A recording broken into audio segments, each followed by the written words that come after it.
አሃት አብያተ ክርስቲያናትም ታቦት አላቸው ሲሉ ሰምቻለሁ።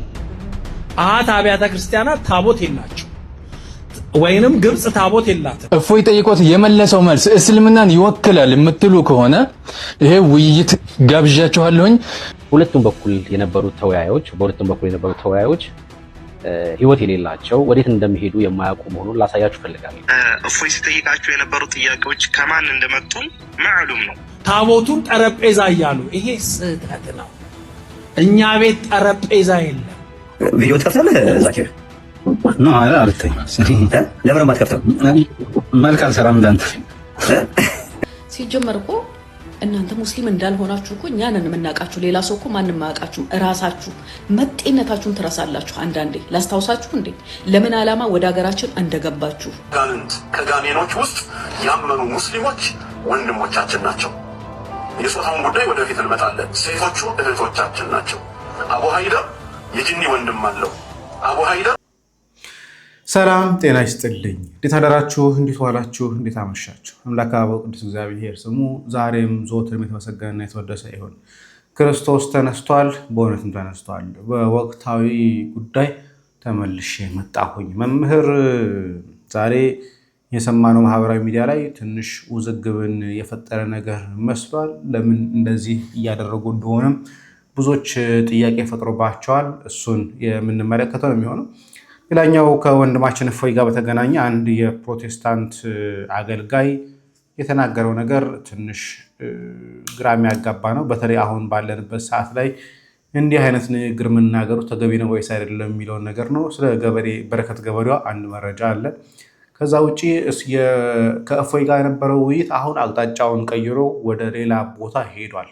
ታዲያ ይህንን ቪዲዮ ለብዙዎች እንዲደርስ ላይክ ማድረጋችሁን አትርሱ። ጠቃሚ ነው ካላችሁ ደግሞ ሼር እና ሰብስክራይብ ማድረጋችሁን አትርሱ። የምንጀምረው ከመምህሩ ነው። እንጀምር። አሃት አብያተ ክርስቲያናትም ታቦት አላቸው ሲሉ ሰምቻለሁ። አሃት አብያተ ክርስቲያናት ታቦት የላቸው ወይንም ግብጽ ታቦት የላትም። አርመን ታቦት የለውም። ሶሪያ ታቦት የላትም። ህንድ ታቦት የላትም። ታቦት ያላት እና ስርዓተ ታቦት ያላት የኢትዮጵያ ኦርቶዶክስ ተዋህዶ ቤተክርስቲያን ብቻ ናት። ክብር ምስጋና ለመድኃኔዓለም ብቻ ናት። አንዳንድ ወንድሞቻችን ሲመልሱ አይቻለሁ። ታቦቱን ጠረጴዛ እያሉ ይሄ ስህተት ነው። እኛ ቤት ጠረጴዛ የለም። ጠረጴዛ ያለው አዳራሽ ውስጥ ነው። ጠረጴዛ የሚባል ነገር የለም። ገበታ የሚባል ነገር የለም። ታቦት ገበታ አይደለም። ታቦት ጠረጴዛ አይደለም። ታቦት እግዚአብሔር ራሱን የሚገልጽበት የመላእክት ስዕል ያለበት የእመቤታችን ስዕል ያለበት እግዚአብሔር የሰጠን እንጂ ከሰፈር መንደርተኛ ቀርጾ ያመጣልን ጠረጴዛ አይደለም። ይሄ ስህተት ነው። ስህተት ነው። ጠረጴዛ የሚባል ነገር የለም። ግሪኮች ጠረጴዛ ሊኖራቸው ይችላል። ግብጾች ጠረጴዛ ሊኖራቸው ይችላል። አይመለከተንም። እነሱ እዛው ይጠየቃሉ። እኛም በራሳችን እንጠየቃለን። ምን አተን ነው ወደ ጠረጴዛ የምንሄደው? ማን ነው ጠረጴዛ የሰጠን? ከየትስ የመጣ ነው? ኧረ ተው። ጠረጴዛ ሚሉት ማንኛውንም መስዋዕት የሚሰውበትን ገበታ አቤልና ቃኤል መስዋዕት ሲሰው አንድ የሆነ ገበታ ላይ አቤል በግ ሰውቷል፣ ቃኤል ደግሞ የሆነ ጥራጥሬ አቅርቧል። እሱ ታቦት አይደለም። እርሱ ባህላዊ መስዋዕት ነው። ባህላዊ አሰራር ነው። ድሮ የነበረ ከቤተሰብ የተወረሰ ነው። ከቤተሰብ የተወረሰ ስርዓተ አምልኮ እኛ ቤት ውስጥ የለም። ከማን የተወረሰ ነው ያለን? ከእግዚአብሔር። ስለዚህ የእግዚአብሔር ታቦት ነው። ታቦት ማለት የእግዚአብሔር ማደሪያ መስዋዕት የሚፈተትበት ምድራዊ ሳይሆን ምንጩ ሰማያዊ ስርዓት ነው። ትንቢተ ኢሳይያስ ምዕራፍ 6 ከቁጥር 1 ላይ መላእክት ሲሰግዱ ለእግዚአብሔር በዙፋኑ ላይ ሲሰግዱ ምንድነው የሚለው? ያኔ ከመስዋዕቱ አንዱ መልአክ ለኢሳይያስ አምጥቶ በጉጠት አፉን አበሰበት አይደል? ያ እኮ የታቦቱ ስርዓት ነው። የታቦት ስርዓት ከሰማይ የተቀዳ ሰማያዊ ስርዓት የማይሻር ዘላለማዊ ስርዓት ነው። እግዚአብሔር ምንም የሚሳነው ነገር አለ? እኔ ጽፍበታለሁ ብሏል። ስለዚህ እኛ እድለኞች ነን። እግዚአብሔር ለኛ ታቦቱን ሊሰጥ ሲፈልግ በመጀመሪያ ሙሴ ኢትዮጵያዊቷን ሴት እንዲያገባ አደረገ። አሮን ካህኑ ተመቀኘ። የአሮን እህት ማርያም የምትባል የሙሴም እህት ማርያም ናት። አሮን የሙሴም ወንድምም ነው። ለምን ኢትዮጵያዊ ታገባህ ብለው። እግዚአብሔር ግን ታቦቱን እንደ ምድራዊ ባለጸግነትም ታቦቱ በእኛ እንዲጠራ ታቦቱ የኢትዮጵያውያን እንዲባል ታቦቱ ሌላው ዓለም የኋላ የጣዖት አምልኮ ታሪክ ሲኖረው እኔና እናንተ ግን ያለን ታሪክ ከእግዚአብሔር ጋር የተቀናጀ ኢቭን ወይንም ደግሞ እስራኤላውያንን ሳይቀር እግዚአብሔር እናንተ እንደ ኢትዮጵያ ልጆች ትሆናላችሁን ብሎ እኮ እስራኤላውያን ተወቅሰዋል። እስራኤልን ራሱ በሥርዓት አምልኮ በታቦት ሥርዓት የምንበልጥ የምንገዳደር እኮ እኛ ነን። ለምን? የታቦቱ ባለቤቶች ስለሆነን። ክብር ምስጋና ለመድኃኔዓለም ይሁን። ይሄ ዘላለማዊ ሥርዓት እግዚአብሔር የሰጠን ሥርዓት ነው። እንግዲህ መምህር እንደተናገሩት ያለውን ነገር በተለይ ከታቦቱ ጋር ከዚህ በፊት በነበሩ የታቦት ጉዳይ ላይ የማህበራዊ ሚዲያ ላይ በተለይ ቲክቶክ ላይ የነበሩ ውይይቶች ላይ ታቦቱን ጠረጴዛ ይሉታል፣ በእኛ ቤተክርስቲያን ግን ታቦት ጠረጴዛ አይባልም ብለዋል። ምን ትላላችሁ? በእርግጥ መጽሐፍቶቻችን የቤተክርስቲያን መጽሐፍቶቻችን እና አባ ጊዮርጊስ ዘጋስጫን ቤተክርስቲያን በአርጋኖን መጽሐፋቸው ላይ የሚናገሩታል፣ ቅዱስ ጠረጴዛ እያሉ ይናገራሉ። በቅዳሴ ላይም የሚነገሩ ክፍሎች አሉ። በዚህ በቅዱስ መሰዊያ ላይ በቅዱስ ጠረጴዛ ላይ እያለ የሚናገሩ ነገሮች አሉ። ግን እንዴት እንደተመለከቱት አላቅም። ሳያነቡት ቀርተው ነው የሚል እምነት የለኝም። ምናልባት አላቅም። ማህበራዊ ሚዲያ ላይ መከራከሪያ የሆኑ ሀሳቦችን ምናልባት ያልተመቻቸው ነገር ኖሮ እሱን ለማስተካከል አስበው ከሆነም በመልካም በትክክል ማስተካከል ነበረባቸው። በእርግጥ መጽሐፍት እንዲህና እንዲህ ይላሉ፣ ነገር ግን ትርጓሜው ግን እንዲህ ነው ቢሉ መልካም ነበር።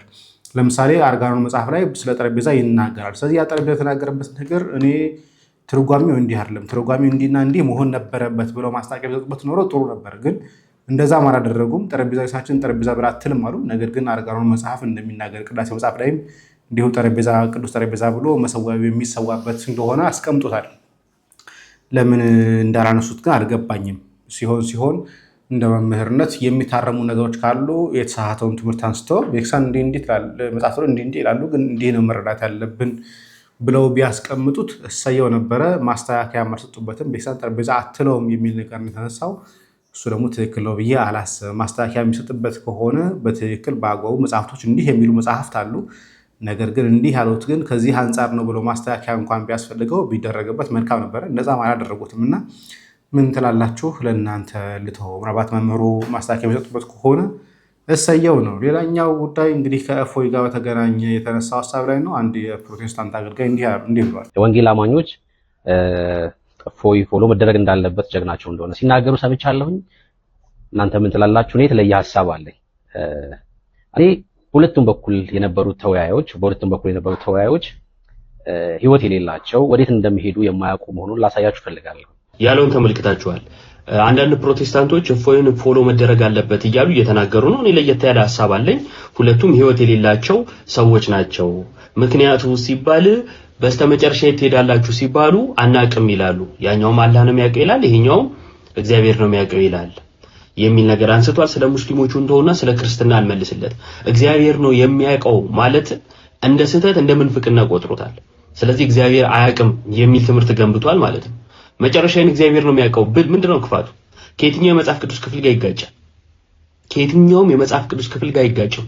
ይልቁኑ ደግሞ ሁሉን አዋቂ ለሆነው ለእግዚአብሔር መተውን፣ ትህትና፣ አዋቂነትን ለእግዚአብሔር ሰጥቶ መገዛትን የሚያመለክት ነው። ግን ደግሞ እንዲህ የሚሉ ክርስቲያኖች ምን አይነት እምነት ነው ያላቸው ከተባለ በክርስቶስ የሚያምኑ በሞትና በትንሳኤ የሚያምኑ የመስቀል ሞቱ ለነሱ እንደሆነ በዚህም ማለትም በመስቀል ሞቱ እንደዳኑ ደግሞ ድነታቸውን እየፈጸሙ የቤተ ክርስቲያን ራስ ክርስቶስን እንደሚጠብቁ የሚያምኑ ክርስቲያኖች እምነት ይህ ነው። የእፎይ እምነት ማለት ነው።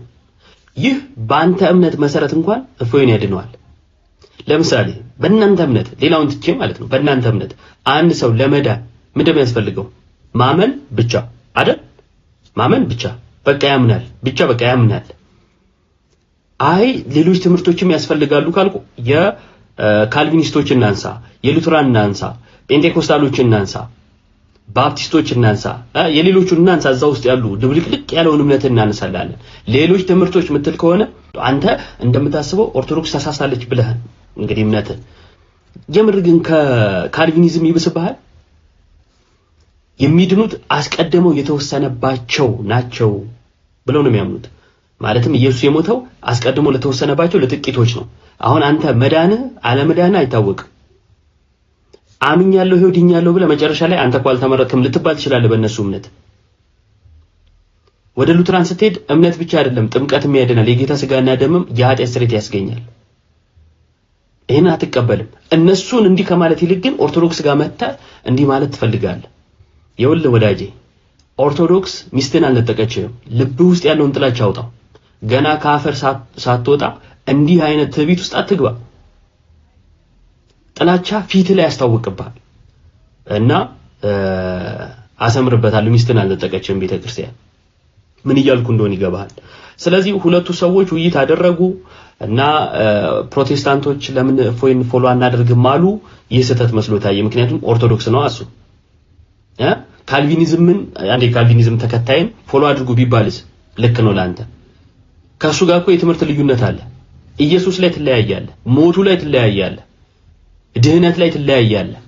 ከሉትራን ጋር የኢየሱስ ማዳን ላይ ትለያያለህ፣ ስጋና ደሙ ላይ ትለያያለህ፣ ጥምቀት ላይ ትለያያለህ፣ ንጥቀት ላይ ትለያያለህ።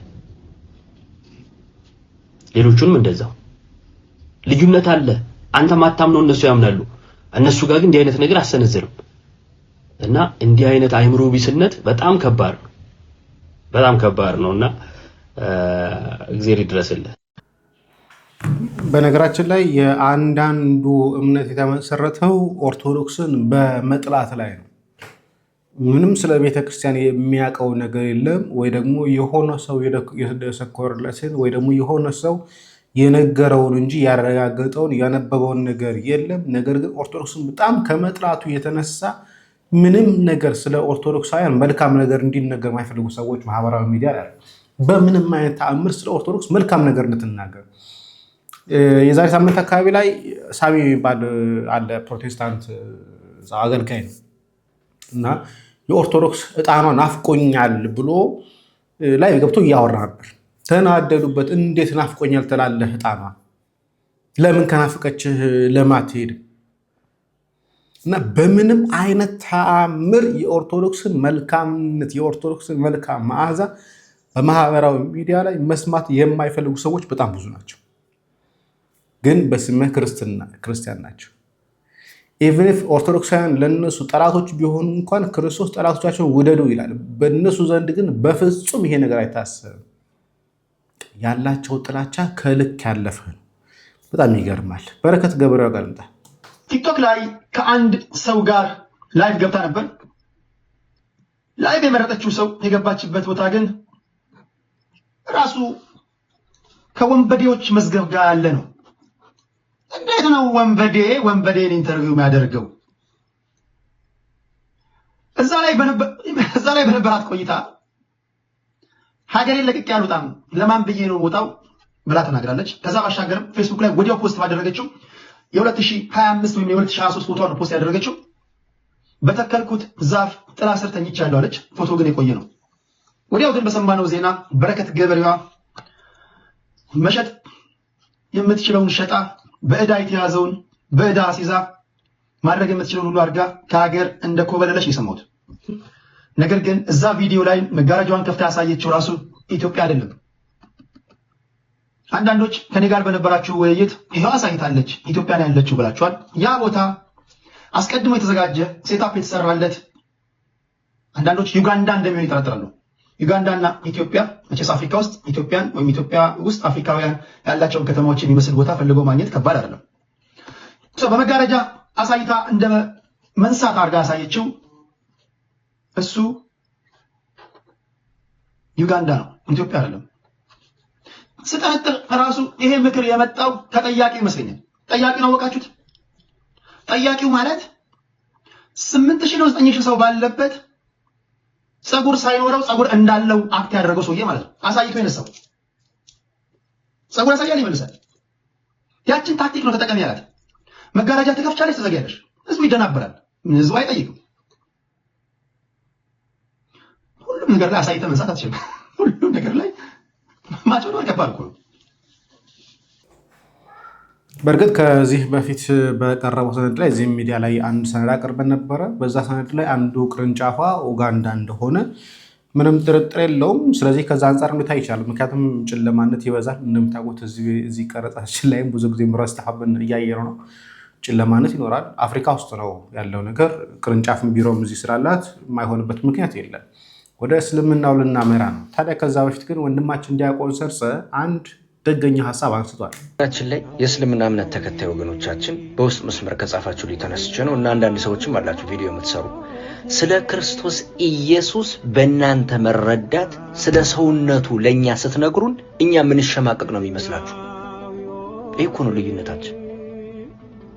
ክርስቶስ ኢየሱስ ፍጹም አምላክ ፍጹም ሰው ነው እያልን እኛ እኮ እሱ የኛ ምስክርነት እኮ ነው። በነገራችን ላይ አሁን ልዩነቱ ግን ለኛ አእምሮ የሚያሸማቅቅ የሚመስላችሁ መቼም ፍጹም ሰው ነው ካል ባለሙሉ አካል ነው፣ ጎደሎ አካል የለውም። ለምሳሌ እኔ ሰው እንደሆንኩት ሁሉ ማለት ነው። ለምሳሌ እኔ አሁን ራሴን እየቀረጽኩ ነው ያለሁት አይደል? እዚህ ቁጭ ብዬ ስለኔ መነገር ስለሌለባቸው የአካላት ክፍሎች ብናገር ያንተ አእምሮ ይሄ ልጅ አሞታል ወይ ሆስፒታል መግባት አለበት ወይ አማኑኤል ጸበል መግባት አለበት ነው ለምታስበው። እናንተ ስለ ክርስቶስ ኢየሱስ ስለ ሰውነቱ ስትነግሩን እነዚያን አካላቶች ጠርታችሁ ለኛ አእምሮ ስትነግሩ የኛ አእምሮ የሚሸማቀቅ አይመስላችሁ። ምክንያቱም ፍጹም ሰው ነው እያን እየመሰከርን ያለ ነው። የኛ ምስክርነት እኮ አይደለም፣ በነቢያቱ አንደበት ተነግሮ እኮ ነው። ወንድ ልጅ ተብሎ ተጠርቶ አሁን እኮ ችግሩ ልዩነታችን እኮ ይሄ ነው። ለምሳሌ አላህ ሰው መሆን አይችልም። በዚህ አይነት መረዳት ማለት ነው አላህ ሰው ከሆነ አምላክ አይደለም ማለት ነው። ምክንያቱም መስፈርት ወጥቶለታል። ሰው መሆን አይችልም። ለምሳሌ አላህ ሙቶ መነሳት አይችልም። በቃ ክርስቶስ ኢየሱስ እነዚህን ሁሉ ጥያቄዎች መልሷል። መቼም የዚህ ዓለም ሁሉ ጥያቄ ከሞት በኋላ ያለው ህይወት ከቶ ምን ይሆን ነው። እሱን ደግሞ ፍጹም ሰው ሆኖ እናንተ የሰው ልጆች እናንተ የኔ ልጆች ሞታችሁ አትቀሩም ብሎን ከሞት በኋላ ያለውን ህይወት አረጋግጧል። እሱ መሆኑ እንዲታወቅ ኑ ዳሱኝ ብሎ እንዲህ ወደ ሰማይ ሲሄድ እንዳያችሁት እንዲሁ ይመጣል ተብሎ በመላእክቱ ተመስክሮ ለሐዋርያቱ ተነግሮ ሐዋርያቱ ለኛ ነግረውን እኛ ደግሞ ይሄው ቆመን እየመሰከርን ያለ ነው። ልዩነታችን እኮ ይሄ ነው። ልዩነታችን ይሄ ነው። አምላክ በህሊና ተሰርቶ ካለቀ ከዚያ መስፈርት ከወጣ አምላክነቱን ያጣል። አላህ በአእምሮ ውስጥ ተሰርቶ አልቋል ማለት እኮ ይሄ ነው። በነገራችን ላይ አላህ ሰው መሆን አይችልም፣ አይወልድም፣ አይዋለድም። ዳሴ ተዘግቷል። እንደሱ ካልከው ያ አካል አምላክ አይደለም ነው እያልኩ ያለሁት። እኔ ደግሞ አምላኬን አንተ እንዲህ መሆን አትችልም፣ ሰው መሆን አትችልም፣ አንተ እንደዚህ አትሆንም፣ እንደዚህ አታደርግም አልለውም። እንዲያማ ካልኩት በቃ ጣዖት ነው ማለት ነው። ፕሮግራም ያደረኩት የሆነ አሻንጉሊት ነው ማለት ነው። ኖ ወይ እሱ አይደለም። ልዩነቱ እኮ እዚህ ጋር ነው። የበደለው ደግሞ የሰው ልጅ ነው አይደል? ይህን የትኛውን ቤተ እምነት ያምናል? አዳምና ሔዋን አይደል በደል የበደሉት የሰው ልጆች? እሱን በደላቸውን በእግዚአብሔር ፊት ራሳቸው ማስተሰረይ ወይም ደግሞ ራሳቸው መንጻት ካልቻሉ የሚያነጻቸው አካል ማን ሊሆን ይችላል ከፈጠራቸው ውጭ?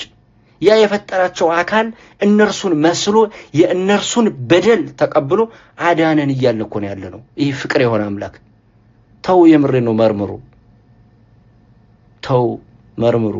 እንደው ዝም ብሎ ይሄ በፖለቲካ በምን እንደዚህ በማለት ምናምን ማለት በድጋፍና በምን ነው እንደዚህ የሚባል ነገር የለም። ይሄ ጥያቄ በነገራችን ላይ ይቀጥላል። ክርስቶስ እስኪመጣ ድረስ ይሄ ጥያቄ ይቀጥላል። ግን አእምሮ ህሊና ያላቸው ሰዎች የሚመረምሩ ሰዎች ናቸው ሊረዱ የሚችሉትና እግዚአብሔር ሲረዳ ነው። እግዚአብሔር ይርዳችሁና እንደው ምን ሸማቀቅ አይምሰላችሁ ብዬ ነው ወገኖቼ። እሱ የኛ ምስክርነት ነው። የቀደሙት የነቢያቱ ምስክርነት ነው። እሺ ጤና ይስጥልኝ።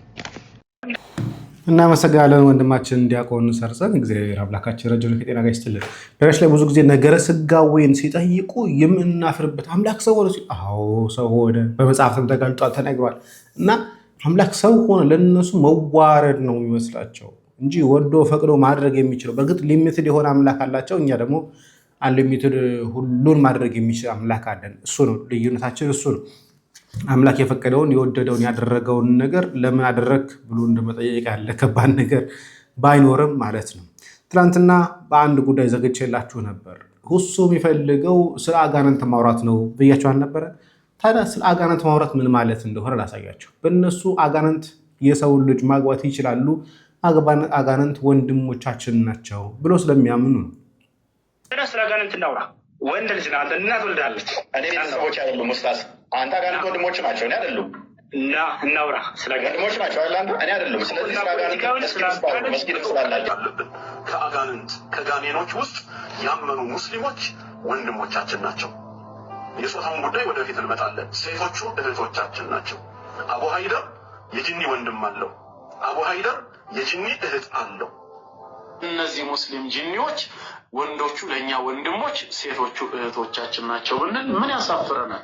ስለዚህ እንደተባለው አዎ በኩራት ከጂኒ ወንድሞች እህቶች አሉኝ። ነብዩ መሐመድ አለይሂ ሰላቱ ወሰላም አንዴ ስለ ንጽህና ስነ ስርዓት ሲያስተምሩ አትጠቀሙ አሉ። ለምን ስንል فإنه طعام إخوانكم من الجن ከጂን ለሆኑ ወንድሞቻችሁ ቀለባቸው ነውና አሉ። ኢኽዋኒኩም ወንድሞቻችሁ። ስለዚህ ያመኑ ጂኒዎች ወንዶቹ ወንድሞቻችን ናቸው፣ ሴቶቹ ደግሞ ምንድናቸው? እህትና ወንድም አላቸው። ስለዚህ ስለ ቤተሰብ የሚያወሩት፣ እኛ ደግሞ ከአጋንንት ጋር ቤተሰብ ስለሌለን ውይይት አናደርገውም ነው። ታዲያ ለሁሱ ጥያቄ ቀርቦለታል፣ በግልጽም ጥሪ ቀርቦለታል። ይቀበላል አይቀበልም የምናየው ይህ ጥሪ እስልምናን የማይወክል የሆነው ሰው ሁሱ ከዛኛው ሰውዬ ጋር ተገናኝቶ የመለሳቸው መልሶች በጠቅላላ እስልምናን ይወክላሉ ብሎ እወያያለሁ የሚል ሰው ካለ ማንኛውም ሙሸቢሃ እሱ የመለሳቸው መልሶች አላህ ባት አለው የሚል እግር አለው የሚል ጣቶች አሉት የሚል አንዳንዴ ሁለት ቀኝ እጅ አንዳንዴ ደግሞ ቀኝና ግራ የሆነ እጅ አለው የሚል እንደዚሁም ሌሎችም የሚያስጠሉ የሆኑ ይሮጣል ይስቃል የሚሉ ባህሪያቶች አላህ አለው የምንገዛው እስልምናን የሚወክለው ሃይማኖት ይሄ ነው የሚል ማንኛውም ሙሸቢሃ ሁሱን ከዚህ በፊት ተጋብዞ እምቢ ብሏል። ታውቃላችሁ፣ ተጋብዞ ነበረ። ሌሎቻችሁ የእሱ ደጋፊዎችም ሆናችሁ ማንኛውም ሙሸቢሃ ይሄ እሱ እፎይ ጠይቆት የመለሰው መልስ እስልምናን ይወክላል የምትሉ ከሆነ ይሄ ውይይት ጋብዣችኋለሁኝ። በሁሱ በኩልም ይሁን በሱ መሰሎች ሰልማችሁ የሱን ሃይማኖት ይዘናል የምትሉ ሰዎች ይህ እስልምና እንዳልሆነ እንድታውቁትና ወደ እስልምና ወደ ትክክለኛው ሃይማኖት እንድትመጡም ጥሪ አደርጋለሁኝ። በዚሁ አጋጣሚ ማንኛውም ኡስታዜ ነው የምትሉትን ሰው ሁሱ የመለሳቸው መልሶች ይሮጣል ይስቃል የሚሉት ባት አለው እግር አለው የሚሉት ሌሎቹም ሲፈልግ ሁለት ቀኝ እጅ ሲፈልግ አንዱ ቀኝ አንዱ ግራ የሆነ እጅ አለው የሚሉ ባት አለውና ሌሎችም ንግግሮች ይህ እስልምና ነው እና እወያያለሁ ጌታችን እንዲህ አይነት ነው የሚል ሰው ካለ ዝግጁ ነኝ፣ ማሳወቅ ይችላል በቪዲዮ። ስለዚህ ማንኛውም ኡስታዝ ተብሏል፣ ማንኛውም ዓሊም የትኛውም ማስተማር ይችላል መወገት ይችላል የሚል ካለ ከኔ ጋር ይሞገት እያለ ነው ኡስታዙ። ስለዚህ አሁን ስንቶቻቸው እንደሚቀበሉ እናያለን። በተለይ ከእፎይ ጋር እንገጥማለን እያሉ ሲሉ የነበሩት እነ ኢምራን እስቲ የሚገጥሙ ከሆነ ያው ሼኾቻቸው ጥሪ እያቀረቡ ማንም ሰው አላህ እግር አለው እጅ አለው ይሮጣል እያላችሁ የምታስተምሩ እስቲ የዋሃቢያ አስተማሪዎች ያው ጥሪ እየቀረበላችሁ ነው። ሌላኛው የራሱን ቤት ከፍቶ ኦርቶዶክሳውያን ሲያስጨፈጭፍ የነበረው ሰው ራሱ ላይ ተመልሰው እየወረዱበት ነው። ግን ተሳስቶ አይደለም እዚህ ነገር ላይ የለመዳችሁት አንገት መቁረጥ ነው። አሁን ሳራ አረቢያ ብሆን ቆርጠኝ ነበር። ለምን አያችሁ የሚናገረው የለመዳችሁት ለሙስሊሞች ምን ያህል ጥላቻ እንዳለው ስማ። በነገራችን ላይ የሚገርመኝ ሙስሊም ላይ ምንም አይነት ክሪቲክ ብታደርጉ ከመጽሐፍቶቻቸው እያወጣችሁ መጽሐፍቶቻችሁ እንዲህ ይላል ብላችሁ ብትሏቸው ለሙስሊም ያላችሁ ጥላቻ ትባላላችሁ፣ ወይ ደግሞ ሙስሊም ጠል ትባላላችሁ። ሙስሊም ለጥያቄ ማንሳት እንደዛ ነው። ክርስቲያን ለጥያቄ ማንሳት ግን ክርስቲያን ጠል አያስብላቸውም። እነሱ ጋር ሲሆን ግን ሙስሊም ለጥያቄ ማንሳት የሙስሊም ታሪኮችን እያወጡ ማንበብ ለእስልምና ያላቸው ወይ ደግሞ እስላሞፎቢክ ብሎ የሚናገሩት ነገር ነው የሚሆነው። ግን እንቀጥል። ያላችሁን ሽባላ እና ፈራግ እንዴ ኬርስ ማን who cares ልብ ካለ በቃ ይወዳል እንደገና ቁርአን ስለዚህ አንድ ብቻ አዳምጠኝ ሙስሊሞች የምንቆርጥበት ምክንያት የለንም ምናልባት ይሄ ያደረገው ሰንሰለት ራሱ አንድ ቀን መቁረጡ አይቀርም አልገጥም እኛ ትራንስፖርት የኔ አምላክ የሚገል ሳይሆን የሚሞት አምላክ ነው ያለ ያንተ አምላክ ግደልልኝ ይላል እረድልኝ ይላል የኔ አምላክ ግን ራሱ ሰማችሁ የሙስሊሞች አምላክ ምን ይያለ ነው የሚያወራው ገዳይ ነው እንደዚህ ነው ይሄ ነበር እንግዲህ ይወዳብ ለሙስሊሞች እንግዲህ ስለ ሙስሊሞች ከዚህ በፊት ሲያወራ የነበረው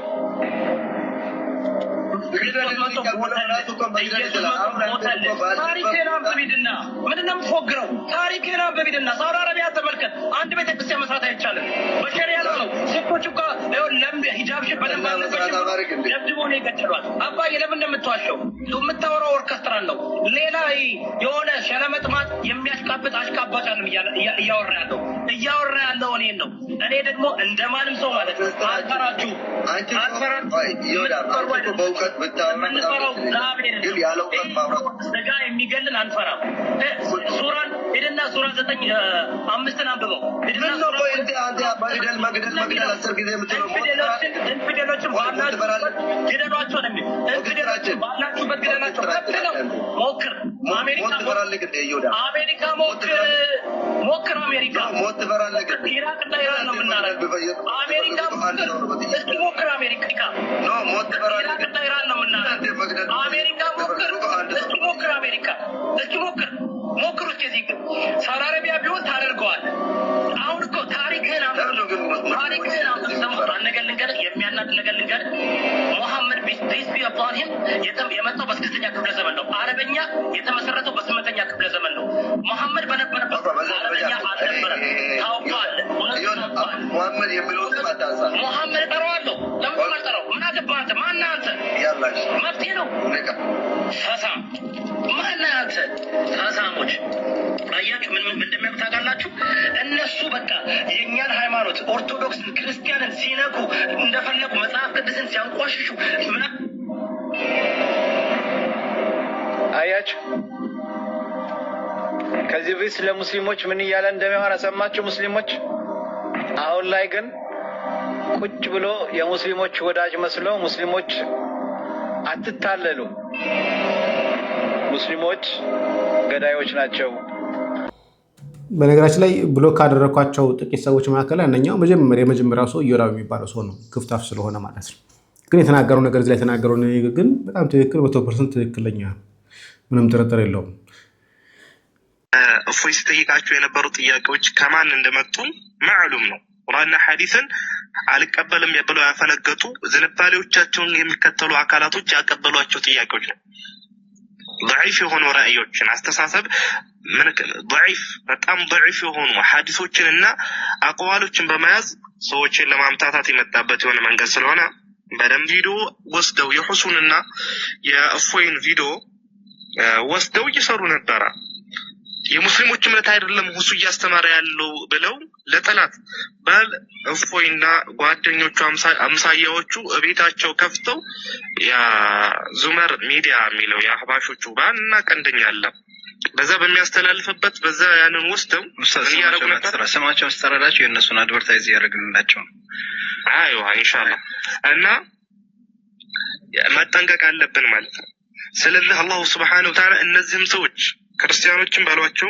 እነዚህ አህባሾቹ የነሱ ዘመዶች ናቸው እፎይ ቤት ገብተው ምንድን ነበር ሲያረጉት خذ انا اخبرك عن عقيدتي الوهابيه ያላኩ ሲናገር ነበር ስማ ጠላትህ እዚሁ ቤትህ ነው ያለው ስንትነው ሙስሊሞች እንዴ ተምታቱ ብላችሁ እንዳትሄዱ ስለዚህ እሷም ላይ ሐሳባችንን አጥተን እናድርግ አላህ Subhanahu ጋይስ እቺ ቅንቅናም ሴትዮ የምትለውን ሲያዳምጠን እንመለሳለን በነገራችን ላይ ብሎክ አርጋኛለች ፎቶዋን መለጠፍ አልቻልኩም ቪዲዮዋንም ራሱ ሰው ነው አውርዶ ይላከልኝ በዋትስአፕ እና እስቲ አድምጠናት እንምጣ። ታዲያ በዚህ ሂደት ውስጥ እጅግ በጣም የሚያሳዝነው አህባሽ ተብሎ የሚጠሩት የኛዎቹ ወገኖች ዋህብያ እያሉ ለሚጠሩት ቡድን ካላቸው የውስጥ አጀንዳዊ ጥላቻ የተነሳ ረሱል አለይሂ ሰላቱ ወሰላምንና እስልምና ሃይማኖታቸውን በግልጽ የሚያንቋሽሽ ግለሰብ መድረክ መስጠታቸው ነው። በጣም የሚያሳዝነው ለዋህብያ ካላቸው ጥላቻ የተነሳ ከአባ ጃህል በላይ ነብዩን የሚሳደብ ሰው ጋር መተባበራቸው ጥልቅ የሆነ የሞራል ውድቀት ውስጥ መሆናቸውን በደንብ ያሳያል። ሲጀመር ግለሰቡም ለውይይቱ የተጠቀመው ከእነሱ ያገኘውን የተዛባ መረጃ መሆኑን ታዝበ ወሃቢዮች ፍጡር አምላኪነታችሁ ሲባነንባችሁ ደግሞ አህባሾች ከእፎይ ጋር ምናምን በስቅን ማለት ጀመራችሁ አጀንዳ ለማስቀየር ሁሷችሁ አይደለ እንዴ? ያ ሁሉ ሺህ ህዝብ በተሰበሰበ ሲጀመር የተገጣጠመ ፍጡር እንደምታመልኩ የተናገረው አምላክ ብላችሁ የምታመልኩት ሁለት እጆች ያሉት በግራና በቀኝ ሁለት እግሮች ያሉት ታፋ ያለው ጀርባ ወገብ ያለው ጭንቅላት ያለው የሚወጣ የሚወርድ እንደሆነ የተናገረው እኮ ሁሷችሁ ነው አይደለ እንዴ? እፎይ በአደባባይ የእናንተን ሴራ የእናንተን እምነት ስላጋለጠ አህባሾች ናቸው እንደዚህ ያደረጉት ምናምን። ሲጀመርኛ አልহামዱሊላህ ረቢል ዓለሚን የኛ አላህ Subhanahu Wa Ta'ala ምናመልከው በቁርአን ውስጥ የተጠቀሰው ነው። ፍጡራንን የማይመስለውን እዛ ነው እዚህ ነው የማይባለውን አምላካችንን አላህ Subhanahu Wa Ta'ala ነው እኛ ሙስሊሞች የምናመልከው። ገባችሁ አይደለ? እንደናንተ የተገጣጠመ ፍጡሩን አይደለም የምናመልከው። ስለዚህ እኛ በወንድማማች መካከል ሲጀመር ምን አገባን? የናንተን ላይቭ ማልተከታተልም ሲጀመር ራሳችሁን እንደ ሙስሊም አድርጋችሁ ራሳችሁን ሙስሊም ነን ብላችሁ ራሳችሁን ሾማችሁ አይደለ እንደዚህ ተዋርዳችሁ አዋርዶ ፍጡር አምላኪነታችሁን የላካችሁ እኛ ምን አገባን? ራሳችሁ እዛ ስትግማሙ የነበረውን በእኛ ላይ መታላከኩት። ሲጀመር እኮ እናንተ ሙስሊም እንዳልሆናችሁ እኮ እኛ ነን የምናውቃችሁ። ሌላ ሰው እኮ ማንንም አያውቃችሁም። ራሳችሁ መጤነታችሁን ትረሳላችሁ። አንዳንዴ ላስታውሳችሁ እንዴ ለምን ዓላማ ወደ ሀገራችን እንደገባችሁ በእኛ በሙስሊሞች ስር ተሸሽጋችሁ ሀገራችን ስንት ጉድ ነው እየሰራችሁ ያላችሁት። መስጊዶችን የምታፈርሱ ሐሪማዎችን የምታፈርሱ ዑለማዎችን የምትገሉ ማን ናችሁ? ራሳችሁ አይደላችሁ? ይሄን ነገር ብዙ ተናግረዋል። ወሃቢዮች መስጊድ ያቃጥላሉ፣ ወሃቢያ ሼኮቻቸውን ይገላሉ፣ ወሃቢያ መቃብር ቦታዎችን ያፈራርሳሉ ብዙ ጊዜ ብዬ ነበር። ይሄው በእኛ በሙስሊሞች ስር ተሸሽጋችሁ ሀገራችን ስንት ጉድ ነው እየሰራችሁ ያላችሁት። መስጊዶችን የምታፈርሱ ሐሪማዎችን የምታፈርሱ ዑለማዎችን የምትገሉ ማን ናችሁ? ራሳችሁ አይደላችሁ እንዴ? በእኛ በሙስሊም ስር ተደብቃችሁ ማለት ነው። ስለዚህ የእናንተን ጉድ እኛ እንጂ ማንንም አያውቃችሁ። አሁንም ደግሞ እዛው ተግማምታችሁ ውርደታችሁን ስትከናነቡ አህባሾች እንደዚህ ብለው ምናምን እያላችሁ ወደኛ አትለጣጠፉ። ፍጡር አምላኪ ናችሁ፣ ፍጡር አምላኪ ናችሁ። እጅ ያለው እግር ያለው የሚወጣ የሚወርድ የሚንቀሳቀስ ሁለት እግሮች ያሉት ሁለት እጆች ያሉት ፍጡርን ነው የምታመልኩት። ይሄ እኮ የማይካድ ነገር ነው። ቁርአን ውስጥ ያልተጠቀሰን ፍጡር ነው የምታመልኩት።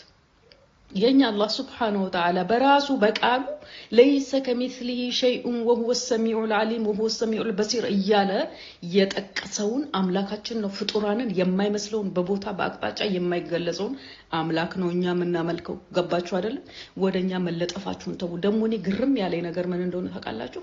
ከክርክሩ በኋላ 20 ምናምን ሰዎች ሰለሙ። ለራሳችሁ እስልምና ውስጥ የሌላችሁ ሰዎችን ሰለሙ። ብሽሽቅ ነው እንደ እምነት ልትበሻሸቁ ነው እንደ ወጣችሁት። ራሳችሁን ሙስሊም ነን ብላችሁ አይደል እንደ ወጣችሁት። ስለዚህ ስትዋረዱ ውርደታችሁን ራሳችሁ እዛው ተከናነቡ። እኛ ምን አገባን? እኛ ምን አገባን? ሲጀመርም የለንበትም። እንደዚህ አይነት ተልካሻና ተራና ኮተት ነገር ላይ እኛን አታገኙ ነው። እና የገረመኝ እነኛ ሰዎች አሁን የምትሰሙኝ ከሆነ ሁለት እስልምናን ልትቀበሉ ከሆነ የፈለጋችሁት በማና እንዴት እንደምትቀበሉ ራሳችሁን ተድጡ ወደ ማጡ አታደርጉት። መስለም ከፈለጋችሁ በተከክለኛ ሰዎች ለራሳቸው እስልምና ውስጥ የሌሉ ጣዖት ፍጡርን አምላኪዎች እጅግር ያለው አምላኪዎች እነኚህ ሰዎች ሙስሊም ናቸው ብላችሁ እንዳትሸወዱ። ለክርስቲያኖች ደግሞ ማስጠንቀቂያ፣ ስለ እስልምና ማወቅ ከፈለጋችሁ ትክክለኛ ሙስሊሞች እነማን ናቸው ብላችሁ ለማወቅ ሞክሩ እንጂ እንደዚህ ጣዖት ፍጡር አምላኪ ተንቀሳቃሽ አምላኪን ሰዎች ሙስሊም ናቸው ብላችሁ ወጣችሁ ስለ እስልምና መጥፎ ነገር እንዳትናገሩ እባካችሁ በማለት በአክብሮት እጠይቃለሁ። ምክንያቱም እናንተ ለይታችሁ ላታቋቸው ትችላላችሁ። ሙስሊም ነን ስለሚሉ አዎ ሙስሊም ናቸው ብላችሁ ከነሱ ጋራ ውይይትም ይሁን ለማወቅም መሞከርም ይሁን እንዳታደርጉ በፍጹም። እነኚህ ሰዎች እስልምናን የማይወክሉ ሰዎች ናቸው። ምክንያቱስ እጅ ያለው እግር ያለው የሚንቀሳቀስ የሚወጣ የሚወርድ ሁለት እጆች ያለው በግራና በቀኝ ብሏል ሁሱ። አላህ ይጠብቀንና ከእንደዚህ አይነት እምነት ማለት ነው። መልሰው ደግሞ ቁርአን ውስጥ አልተጠቀሰም ይላል። ያልተጠቀሰ ቁርአን ውስጥ ያልተጠቀሰም ፍጡር ነው የሚያመልኩት በነገራችን ላይ እነሱ። እና ለማለት የፈለኩት እዛው ተግማምታችሁ ራሳችሁን ቻሉ እንጂ እኛ ላይ አትለጠፉ፣ አትንጠልጠሉብን። ገባችሁ አይደለ? ፍጡር አምላኪ ናችሁ። ይሄ የማይካድ እውነት ነው። እኛ አምላካችንን አላህ Subhanahu Wa Ta'ala በፍጡራን ባህሪ አንገልጽም። እዛ ነው እዚህ ነው እያለን እንደ ፍጡራን ቦታ አለው እያለን አንገልጽም። አልহামዱሊላሂ ረቢል ዓለሚን። እና እዛው ተግማምታችሁ ራሳችሁን ቻሉ ለማለት ያክል ነው። ይህም ብቻ አይደለም። በነገራችን ላይ ኡስታዞቻቸው በተለይ ዕቅበተ እምነት ላይ እንሰራለን ብለው ሲናገሩ የነበሩ ሰዎች እንዲህ ተሰንጥቀዋል። የተሰነጠቁበት ምክንያት ሁለት ሀሳቦችን አንሳላችሁ። አንደኛው መልካችን ቢታይ ክርስቲያኖች ይገሉናል ብሎ የሚያስቡ ሰዎች አሉ። በጣም አስቂኝ የሆኑ ፍጥረቶች። ገዳዮቹ ራሳቸው ሙስሊሞቹ እኛ ተገልጠን ብንከራከር ፊታችን ቢታይብን ክርስቲያኖች ይገሉናል ወይ ደግሞ የፈሩት ራሳቸው ሙስሊሞቹ ሊሆኑ ይችላሉ። ምክንያቱም ወሃብያ ፍጡር አምላክ ተብሎ ስለተበየነ ማባታኛው ሊገላቸው ይችላል። ግን እነዛ ብዙ ጊዜ ገዳዮች አሉ። ወሃብያ ነው ገዳዩ። ግን ምን ተፈጠረ? ቪዲዮ ትከፍታለህ ዛኪር? ነው አልተኝ። ለምን ማትከፍተው? መልክ አልሰራም እንዳንተ። እኔ እንዳንተ መልክ መስራት ስለማልችልበት ፈሪ ለዲን ራሱ የሆነ ለነፍስ የምትፈራውን ያክል ማለት ነው። ለዲን የምትቆርቆር አይደለም ሽንታ ተደብቀ ለምትሰራው ዳዋ ደግሞ አሁን አንተ ጀግና ትጫወታለህ። ሽንታም ኢትዮጵያ ውስጥ ኢትዮጵያዊ ሆነ ተደብቀ ነው ዳዋ የምትሰራው።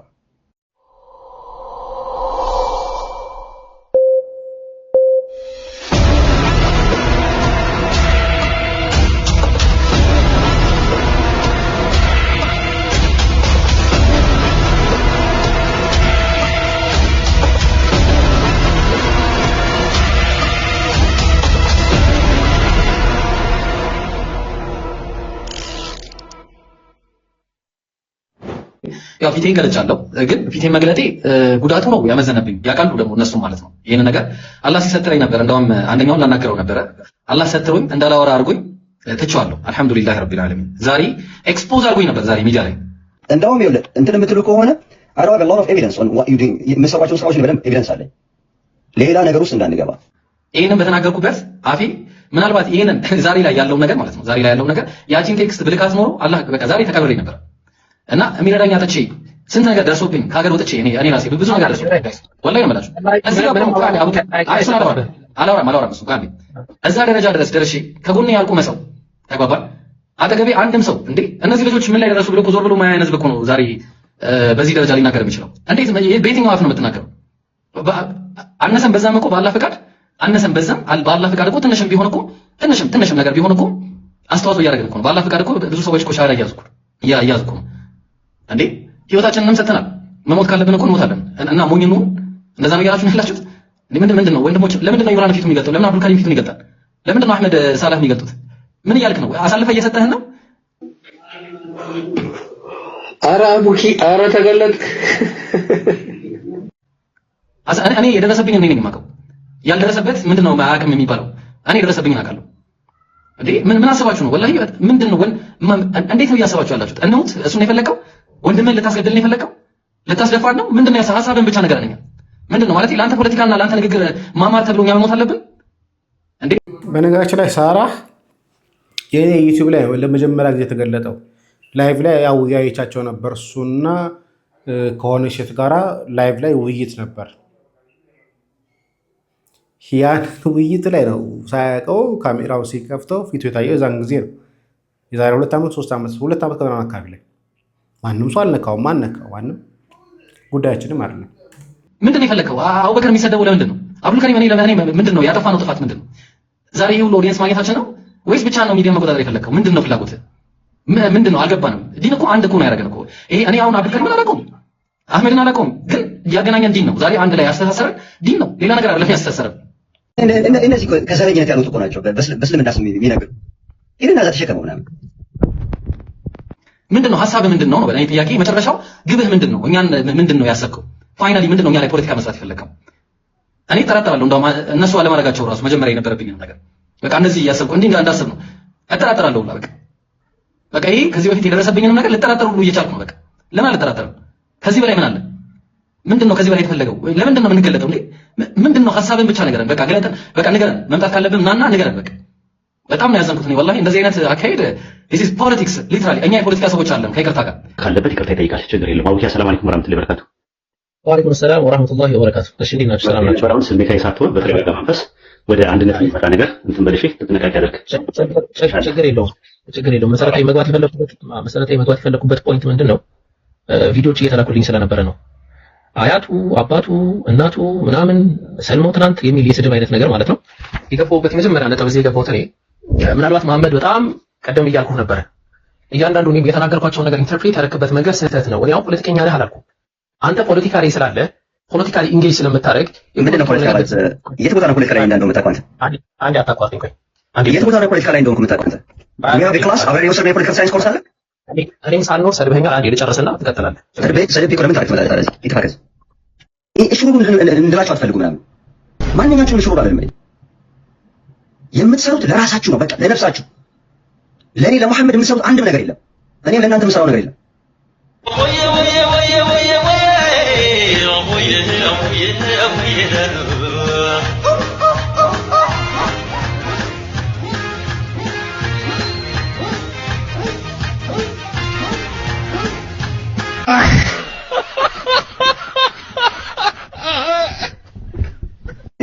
እድገታቸውን ያልጨረሱ ገና ንውጣ ትምህርታቸውን ያልጨረሱ ሰዎች መጥተው እንደፈለጋቸው አፋቸውን ሊከፍቱብን ደግሞ ቦታ አንሰጣቸውም።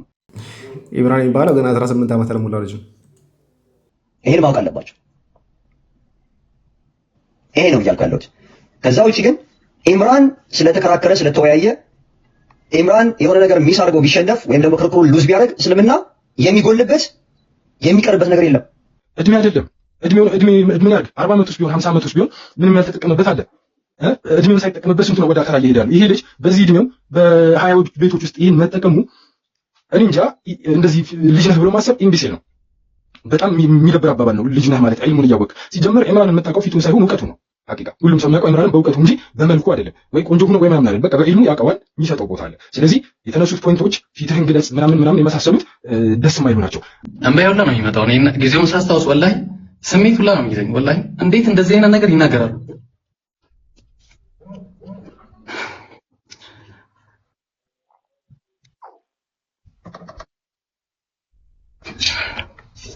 እንደዛ ነው።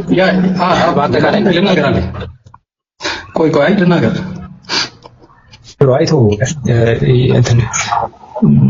ሁሉም ዳስ ጥለዋል።